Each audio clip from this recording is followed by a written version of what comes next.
বলছেন না করে নাই বলেন? মুসা আলাইহিস সালাম তেমনি ভাবে তার উম্মতদেরকে বললেন, তোমরা কোনো ভয় করো না, আমাদের সাথে আল্লাহ রাব্বুল আলামিন আছেন, সায়াহাদিন। ওজরে আল্লাহ পাক রব্বুল আলামিন আমাদেরকে সঠিক পথের সন্ধান দিয়ে দিবে। এই কিছুক্ষণ পরে দেখতেছে মুসা আলাইহিস সালামের উম্মতদেরকে তারা পাকড়াও করে ফেলবে, ফেরাউনের সৈন্যবাহিনী একেবারে কাছে চলে আসছে।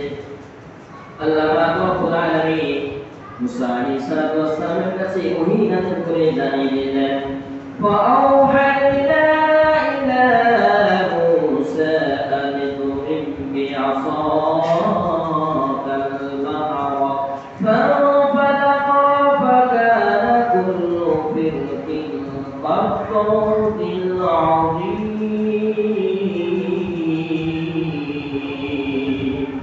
আল্লাহ পাক রব্বুল আলামিন হযরত মুসা আলাইহিস সালাম ওহী নাযিল করে জানিয়ে দিলেন, ইদরিব বিআসাকাল বাহর, হে আমার নবী মুসা, তুমি যে তোমার হাতে যে লাঠি আছে এই লাঠি দিয়ে তুমি সাগরের মধ্যে আঘাত করো। সুবহানাল্লাহ। মুসা আলাইহিস সালাম ওই সময় আল্লাহকে জিজ্ঞাসা করেন নাই সাগরের মধ্যে লাঠি দিয়ে আঘাত করলে কি হবে। আল্লাহ রাব্বুল আলামিন যেমনি বলেছেন সঙ্গে সঙ্গে সেটা পালন করেছে। তার হাতের লাঠি দিয়ে যেমনি আঘাত করেছে, আল্লাহ পাক রব্বুল আলামিনের হুকুমে সাগরের মধ্যে 12টি রাস্তা তৈরি হয়েছে।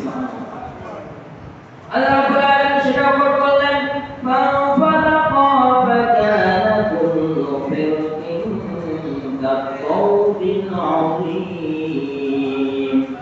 ওই সাগরের পানি দুই ধারে এত বেশি উঁচা হয়ে গেল, যেমন যেন পাহাড়ের সমতুল্য এক একটা পাহাড়ের মতো দুই ধারে পানি উঁচা হয়ে গেল। আর এর মধ্যে 12টি রাস্তা আল্লাহ রাব্বুল আলামিন তৈরি করে দিলেন। কয়টা রাস্তা বলেন? 12টি রাস্তা তৈরি করে দিলেন। কারণ বনী ইসরাইল এমন এক জাতি ছিল যে 12টা গোত্র। মুসা আলাইহিস সালামের মধ্যে কয়টা গোত্র ছিল? 12টি গোত্র। এক গোত্র যদি এই রাস্তা দিয়ে যায় তো আরেক গোত্র এই রাস্তা দিয়ে মরে গেলেও যাবে না। এই জন্য আল্লাহ রাব্বুল আলামিন বিবেচনা করে 12টা রাস্তা দিয়েছে, যে 12 গোত্র 12 রাস্তা দিয়েছে।